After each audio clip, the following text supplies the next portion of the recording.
नमस्कार, स्वागत है आपका हमारे इस YouTube चैनल पर। मैं मुनमुन श्रीवास्तव आपका हार्दिक अभिनंदन करता हूं। ड्यू का आखिरी रेगुलर राउंड आज पूरा हो गया, क्योंकि आज थर्ड राउंड सीट एलोकेशन का रिज़ल्ट जारी कर दिया गया। और जैसा कि उम्मीद की जा रही थी, इसमें भी बम्पर सीटें आई थी और एलोकेशन के आंकड़े अब आ चुके हैं, उन पर हम डिस्कस करेंगे। लेकिन दो सवाल जो सबसे ज़्यादा पूछे स्टूडेंट्स ने आज, उसमें एक था कि अप्लाइड फॉर अपग्रेड इशू, ये बहुत ज़्यादा आ रहा है।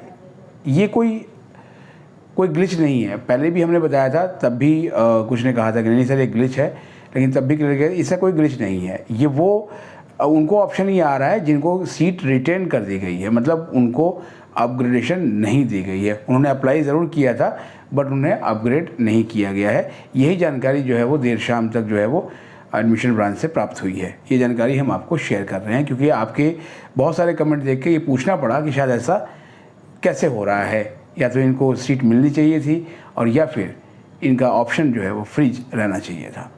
आपको बता दें, दिल्ली विश्वविद्यालय आज गहमा गहमी का दिन रहा, और एक तरफ जहाँ जो ड्यू के नॉन टीचिंग स्टाफ हैं वो धरने पे थे, और दूसरी तरफ गेट नंबर 4 पर एक छात्र संगठन के बैनर तले छात्र छात्राओं ने प्रोटेस्ट किया। उनकी डिमांड यही थी कि पीजी के जो एडमिशन्स की लिस्ट आई है उसमें कहीं ना कहीं कुछ गड़बड़ियाँ हुई हैं। एक कथित रूप से गड़बड़ियों की बात हुई थी।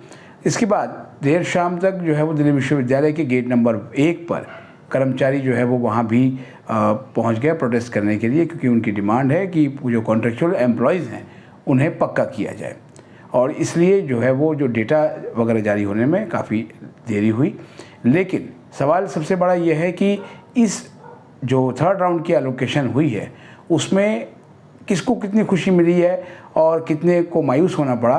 तो मुझे लगता है कि जो ज़्यादातर जो मायूसी है वो जनरल कैटेगरी के स्टूडेंट्स को हुई, क्योंकि पहले भी हमने आपको बताया था कि ज़्यादातर रिजर्व कैटेगरी में सीट्स हैं, और उन कोर्सेज़ में हैं जो साइंस के जो कोर्सेज़ हैं उनमें हैं। कॉमर्स के कोर्सेज़ में ऑप्शन काफ़ी कम रह गए थे, हालांकि ऑप्शन उसमें भी मिले हैं।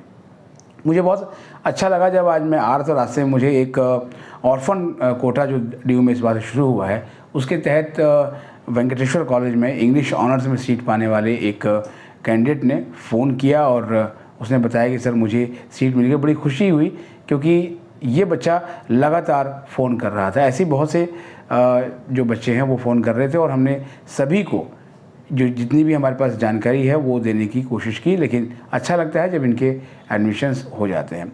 एक और जो मैसेज है, जो कमेंट है, उसने बड़ा द्रवित किया कि जनरल कैटेगरी के स्टूडेंट के साथ जो है वो ऐसा हुआ, और 600 से ऊपर स्कोर लाने के बाद भी उस बच्ची को जो है वो कोई सीट अलॉट नहीं हुई है। देखेंगे, हो सकता है कि स्पॉट राउंड में कुछ मौके उस बच्ची के निकल के आएँ, लेकिन फ़िलहाल तो पहले भी आपको हमने कहा था कि दिल्ली विश्वविद्यालय में पढ़ने का सपना सभी बच्चे रखते हैं, लेकिन एडमिशन सबको नहीं मिल सकता, क्योंकि सीटें सीमित हैं, ख़ासतौर पर उन कोर्सेज़ में जो पॉपुलर डिमांड वाले हैं। तो इसीलिए कहा गया था कि आप मैक्सिमम जो ऑप्शंस हैं, आप प्रेफरेंसेस हैं, उनको आप बनाएं, जिससे कि आपको सीट मिलने की गुंजाइश हो सके। अब आंकड़ों की बात करेंगे, क्योंकि आज के जो आंकड़े हैं वो काफ़ी कॉम्प्रिहेंसिव हैं। सबसे पहले सुन लीजिए कि इस बार कितनी नई सीट एलोकेशन हुई है। जी हाँ, 11,656 11,656 जो है वो नई एलोकेशन दी गई है स्टूडेंट्स को। और जो ये कह रहे थे कि शायद अपग्रेड होने के चांसेस ना हो, हालांकि सबसे ज़्यादा जो अपग्रेडेशन है वो साइंस कोर्सेज़ में हुए हैं। वो अपग्रेडेशन की जो संख्या है वो 6,104 है, 6,104। ये इन स्टूडेंट्स को अपग्रेडेशन मिली है। और एक आंकड़ा बिल्कुल इसी के अपोजिट है, और उसमें यह है कि जो अपग्रेडेशन के लिए स्टूडेंट्स ने अप्लाई किया हुआ था उसमें से उनको जो रिटेन किया गया, number of candidates who were retained on their earlier allocation, उनकी संख्या जो है वो 16,860 है, 16,860। यानी ये अपग्रेडेशन चाहते थे, लेकिन इनको अपग्रेडेशन नहीं मिला। और जो बताया गया है सूत्रों के हवाले से, उनका यही कहना है कि जो अभी अप्लाइड फॉर अपग्रेड का जो ऑप्शन जो दिख रहा है उनको, ये दरअसल वही स्टूडेंट हैं जिनको कि वो अपग्रेडेशन चाहते थे, बट उन्हें अपग्रेडेशन नहीं मिल पाया।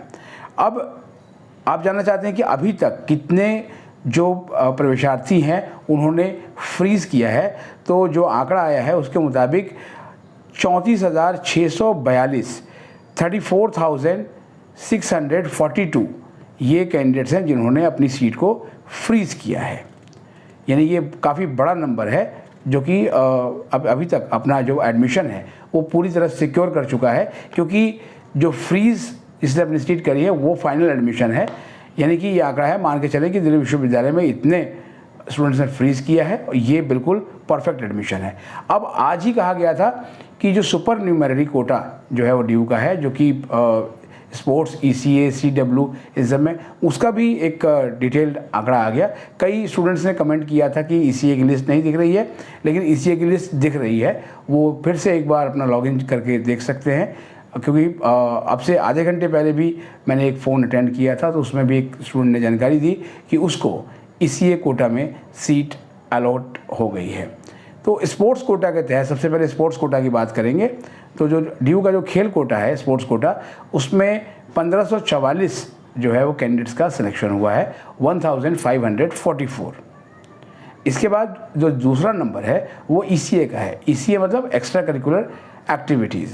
तो इस कोटा में अलग अलग विधाओं में जो प्रवेशार्थियों ने भाग लिया था, dance, drama, debate, creative writing, उसमें 886 एलोकेशन दी गई हैं। और इसके बाद आता है नंबर CW कोटा का। तो CW कोटा के तहत 3,117 सीट्स जो है वो एलोकेट की गई हैं। तो इस राउंड में भी अच्छा खासा नंबर आया है। अब आप सोच रहे होंगे कि आपने कहा था कि कुछ और सीटें बढ़ के भी आ सकती हैं। हालांकि इस राउंड में ऐसा हुआ है कि जो वैकेंट सीट जितनी दिखाई गई थी उससे थोड़ी सी जो है वो एलोकेशन कम हुई है, लेकिन अगर हम कंपनसेट के हिसाब से देखें तो अपग्रेडेशन जो है वो काफ़ी अच्छा खासा हुआ है, क्योंकि थर्ड राउंड तक आके अगर आपको अपग्रेडेशन मिल रहा है तो आप ये मान के चलिए कि इसके लिए आप बधाई के पात्र हैं और आपको बहुत शुभकामनाएं हैं कि देर आए दुरुस्त आए, आपको अभी तक इंतज़ार करने का फल मिला और आपकी सीट जो है वो अपग्रेड हो गई। अब फ़िलहाल मेरा आपसे निवेदन ये रहेगा कि आप जो एडमिशन से जुड़ी तमाम फॉर्मेलिटीज़ हैं उन्हें पूरा करें। सबसे पहले तो सीट को एक्सेप्ट ज़रूर कीजिएगा, क्योंकि फर्स्ट राउंड से हम देख रहे हैं कि बहुत सारे जो मामले हैं वो सीट एक्सेप्ट नहीं करने वाले थे और वो CSCS पोर्टल से बाहर हो गए। दूसरा ये था कि जो प्रवेशार्थी हैं वो अपने डैशबोर्ड को ठीक से चेक नहीं कर रहे थे, ख़ास तौर पर जो उसका क्वेरी सेक्शन था वो उसको नहीं देख रहे थे।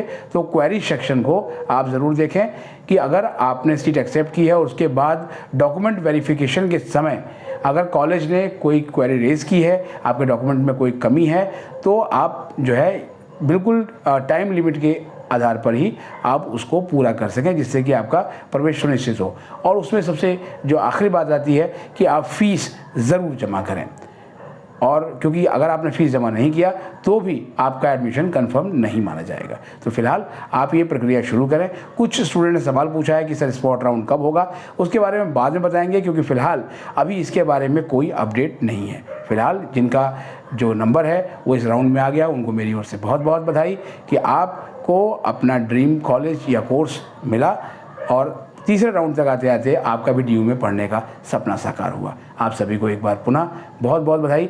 अगर आप हमारे चैनल पर नए हैं तो चैनल को सब्सक्राइब कर लें और इसे अपने दोस्तों के बीच शेयर करें। मिलते हैं एक और एपिसोड के साथ, तब तक के लिए नमस्कार।